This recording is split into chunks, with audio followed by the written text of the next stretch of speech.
আতশবাজি নয়, আসুন উষ্ণতা ছড়াই। সুপ্রিয় দর্শক, আসসালামু আলাইকুম। আমি আপনাদের ভালোবাসার বিনোদন ভাই। আমার সাথে দেখতে পাচ্ছেন সানান ভাইকে। তাকে আপনারা অনেকেই চেনেন, তাওয়াক্কুল মালয়েশিয়ার সিইও, এবং তিনি আরও জানলে অবাক হবেন, আমাদের পটুয়াখালী স্ট্রাইকার্সকে যে স্পন্সর করেছিল সানান ভাই। তো আজকে নতুন বছরে পদার্পণ করব।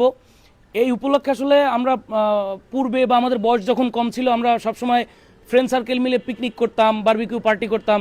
তো সানান ভাইয়ের উদ্যোগে তিনি চিন্তা করলো এবং শুরু থেকে আমাকে বলছে যে বনি, আমরা 31st নাইটে কোনো রকম পিকনিক করব না, কোনো রকম আতশবাজি করবো না। আমাদের স্লোগানই হবে আতশবাজি নয়, আসুন উষ্ণতা ছড়াই। এই স্লোগানকে সামনে রেখে ভাই আজকে ঠিক 31 তারিখ রাত প্রায় 12টা বাজে, মানে আমরা আর কিছুক্ষণের মধ্যেই আমাদের 25 সালকে বিদায় দিতে হবে।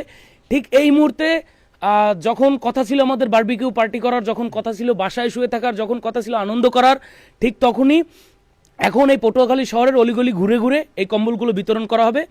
তো এই উদ্যোগটার আসলে কারণ কি এবং এটা দ্বারা আমরা কি মেসেজ দিতে চাচ্ছি, আসলে এখানে অটোর মধ্যে আমি যদি একটু দেখাই, গাড়ি করে বস্তা ভরে কম্বল নিয়ে নিছে। আবার হাতের গুলো দেখে অনেকে সমালোচনা করতে পারে, বেশ ভালো কম্বল আছে, আজকে সারা রাত দিলেও শেষ হবে না। তো আমার কথা হচ্ছে যে এই উদ্যোগটা কেন, এবং সানান ভাই এই কম্বল বিতরণের মাধ্যমে এই 31st নাইটে আমাদের মধ্যে, যুব সমাজের মধ্যে কি মেসেজ সেন্ড করতে চাচ্ছে, আমি তার কাছ থেকে এটা শুনতে চাই। আচ্ছা, সালামু আলাইকুম। সো আমি জিনিসটুকু এইটুকুই বলবো, এখন আপনারা সবাই জানেন যে সারা বাংলাদেশে কিন্তু শীতের পরিমাণটা অনেক বেশি, এবং বিগত বছরগুলোর থেকে এবার কিন্তু শীতের পরিমাণটা অনেক বেশি।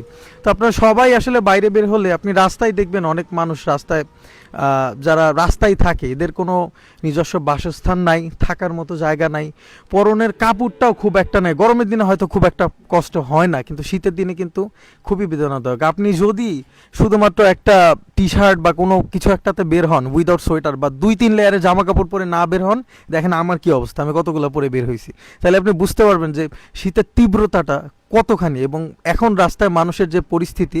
তা আমার কাছে মনে হয়েছে যে আসলে আমাদের পক্ষে তো সারা বাংলাদেশে সম্ভব না, কিন্তু আপনাদের দ্বারা সম্ভব। আমি যেমন আমার জেলায় বা আমার নিজস্ব শহরে, আমার পৌরসভাতে এই কাজটা করে যাচ্ছি, আপনারাও যদি আপনাদের এলাকাতে এবং পৌরসভাতে কাজ করেন, তাহলে কি হবে, হইতে পারে হ্যাঁ আমরা একটা বছর হয়তো আতশবাজি বা আমরা বারবিকিউ পার্টি এগুলো না করলাম, একটা বছর আমরা সারা বাংলাদেশের এই যে দুস্থ মানুষজন, যারা প্রভার্টি লাইনের নিচে থাকে, এই মানুষদের যদি একটু সহায়তা করি, অনেকগুলো মানুষ বাঁচবে। প্রতি বছর আমরা কিন্তু দেখি অনেক মানুষ শীতে মারা যায়, অনেক মানুষ শীতে মারা যায়। এটা হয়তো আমাদের নিউজ পেপারেও তেমন একটা হাইলাইট হয় না, মানুষের সামনে আসে না। অনেক মানুষ, আপনি রাস্তায় এখন বের হন, আপনি রাস্তায় অনেক মানুষ পাবেন যারা রাস্তায় ঘুমাচ্ছে, কোনো বাসস্থান নাই, পরনে খুব একটা কাপড় নাই। সো তাদের যদি মিনিমাম সহায়তাটুকু আমরা করতে পারি, একটা কম্বলও কিন্তু তাদেরকে অনেক বড় কিছু তাদের জন্য পাওয়া হবে যদি আমরা চেষ্টা করি। আমার মেসেজটা এইটাই, সারা বাংলাদেশে সবাই যদি আমরা একটু চেষ্টা করি, এই মানুষগুলো ভালো থাকবে। আমরা চেষ্টা করব এই মানুষগুলোকে একটু ভালো রাখার, এইটাই। ধন্যবাদ সানান ভাই, এত সুন্দর একটা উদ্যোগ। আপনারা জানেন কিছুদিন আগে আমাদের ওসমান হাদি ভাইকে, তিনি এই দুনিয়া ছেড়ে চলে গেছেন, এবং গতকালকে বেগম জিয়া, খালেদা জিয়া যিনি, ওনার আজকে জানাজা শেষ হলো। তো দেশের এই খারাপ সময়ে, এই ক্রান্তি লগ্নে আসলেই নতুন বছর উদযাপন করার মতো আনন্দ বাংলাদেশের কোনো নাগরিকের মনেই নাই। তারপরেও সানান ভাই তার আগে থেকেই বলে আসছে যে আমরা 31st নাইটে আমরা কম্বল বিতরণ করব, এবং এটা দ্বারা একটা মেসেজ দিব যে আতশবাজির বিকল্প আনন্দও হতে পারে।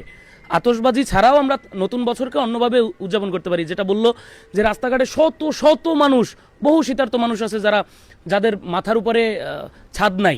তো এদের জন্য মূলত উদ্যোগ।